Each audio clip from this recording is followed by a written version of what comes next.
Hi guys, it's Druni, and I'm making another vlog thingy bobby. Basically, I was gonna make a few vlogs just talking about my life in here. And for the sake of privacy, the stories I tell you, I won't give you the names. But I'll give you something that kinda rhymes or I feel sticks to the character.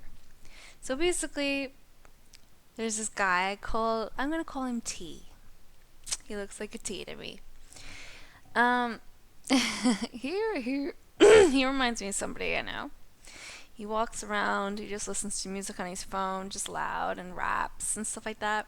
And he wants to talk to me, but he'll come up to me and go, "Hey." And he goes, "Don't worry." And then walks away really quickly. So I think he gets shy, and it's really cute. But, he always, like, I'll be in a room alone, because after meals, it's called post meal.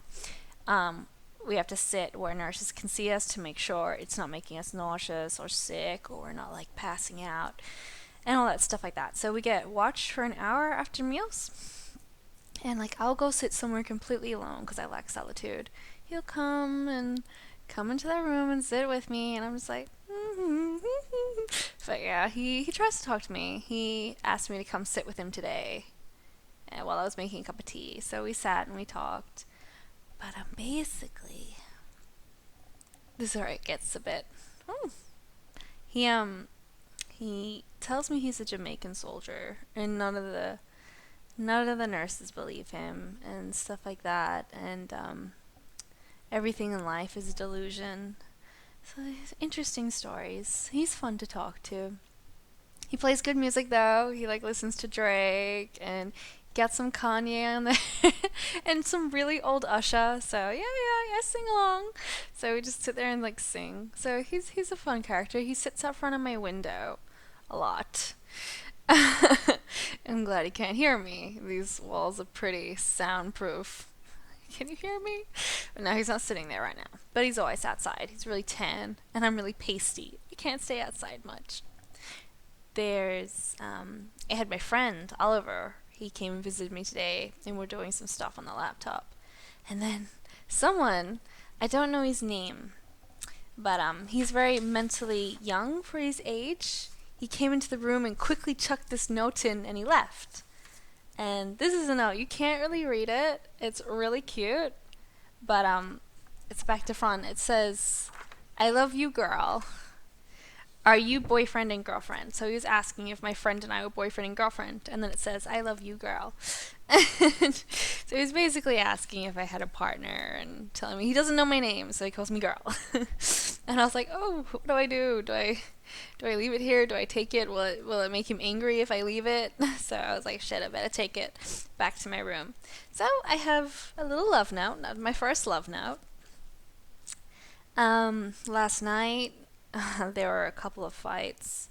Um, I'm gonna call one Cauliflower. She's in the room next to me, and she's in here for a number of things.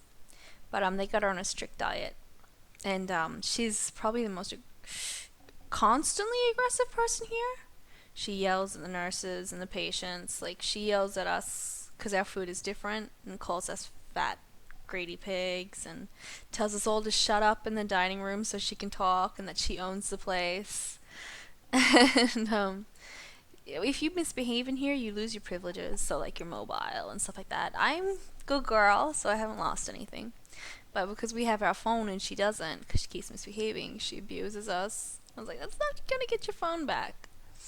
But she's in the room next to mine. She came up to me the other day while I was sitting post meal. I like to sit by myself. She came up to me and she goes, "You just told me to fuck off." I was like, "Stay calm, June." You gotta stay calm. I was like, "No, I didn't, honey. I didn't say anything." And then she laughed and she sat down with me, found out that she's 60, and she told me she's pregnant with twins. I don't think she is. I don't think it's humanly possible to be pregnant with twins at 60. I mean, obviously it is a rare case, but I don't think it's her case.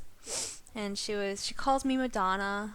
and we talk. I'm the only person who actually sits down and talks to her, so she comes to talk to me a lot because I'm calm with her. A lot of people just get frustrated with her. She tells me we're gonna fly to America together. She's cute when she's not angry. Later, the next day, I was sitting outside, and she came up to me with a cup of milk, and I didn't think anything of it. It's a cup of milk.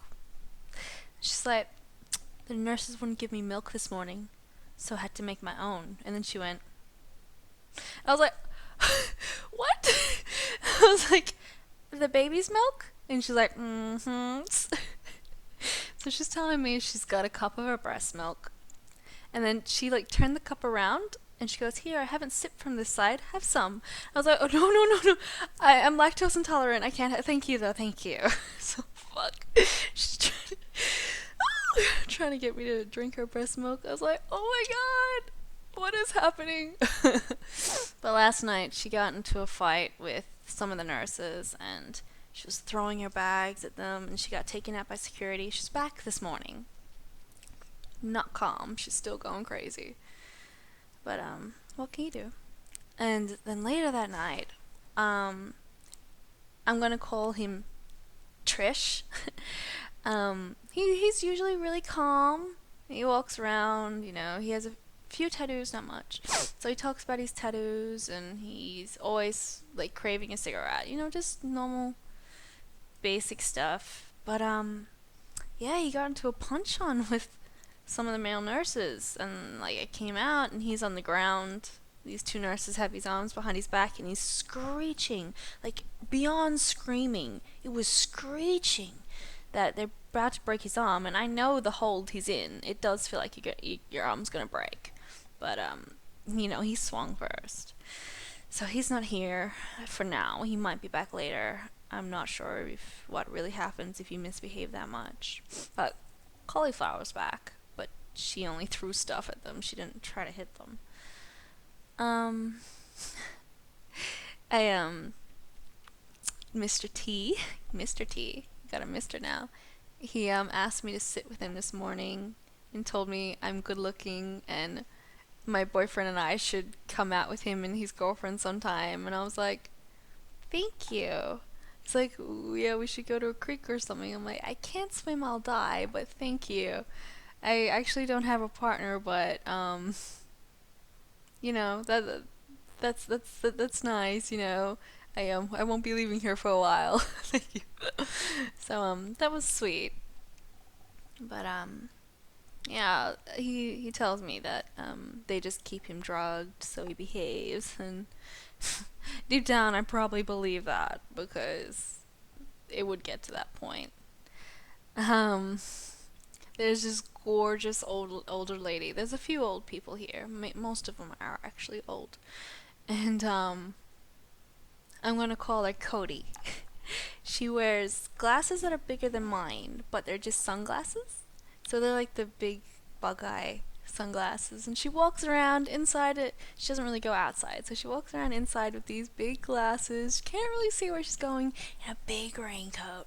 Big raincoat. Nearly drags on the ground. And she's so cute. I just want to keep her.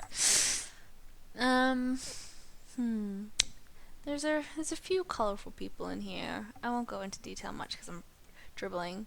But basically, I came in here on Tuesday, which was, today's Friday now, so a few days ago. When I was meant to come in here, I was meant to get my assessment done straight away by psych. Because my assessment, basically, nothing for me is written in stone until I get my assessment done. My assessment will put in stone my dietary plan, how they take care of me, what they do with me, what activities I'm allowed to do, when I'm allowed to take leave to see my family, everything. My medication, it's all based on this assessment. And it hasn't been done. So basically, I coexist in this like unorganized ball of where they can't set anything in stone for me yet because I haven't had this assessment. They promised me on Tuesday that I'd get seen on Wednesday. Wednesday comes and magically they forgot that my psychiatrist doesn't work on Wednesdays. So they lied to me just to get me to comply because I wasn't being difficult, I was just saying my rights.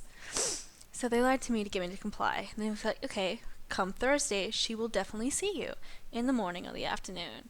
Morning, afternoon comes, I ask, they say she'll be here. She never came. I wasn't called, I wasn't informed, she never came. It's fucking ridiculous. So I'm meant to be seen today, because this assessment is very important. Like, very important. And so I'm waiting for, obviously, to see her today. She probably won't come, I'm not even gonna lie. Because I know my rights, because I have a straight head, I'm pretty sure that I'm just kind of being avoided because they know like a hellstorm is gonna come down. Because I've told plenty of doctors the deal and what it's gonna be a big sit down. Basically, when I see the psych, and I think they're just trying to avoid it because it's getting ridiculous. So basically, obviously, the psychs and stuff don't work on weekends. I think they're just trying to delay time until the weekend. And then they're like free of me. They get to ignore me and go home for the weekend. So, and I'm just stuck here. Oh god. So, my body's doing okay on its own without the drips and the nasal feed and everything like that. It's sitting, the diet that they do have me on seems to be working. My body's working well. I'm only a little bit tired. I have been sleeping because not sleeping because I never slept was killing my body a lot. So make sure you try and sleep, guys. But so I have been sleeping and all that jazz. I wish I could play some League and not worry about disconnecting. I miss intense gaming so much. I miss NBN. Oh. But yeah, I'm surviving and I miss everybody and I can't wait to be out of here and feel sane again because I'm starting to feel crazy doing puzzles that are missing pieces. Like, ugh. But anyway, I'll talk to you guys later, and I hope you're having an amazing day. And again, thank you for all the support and the encouraging messages while I go through this crazy time when I'm in a place I don't belong.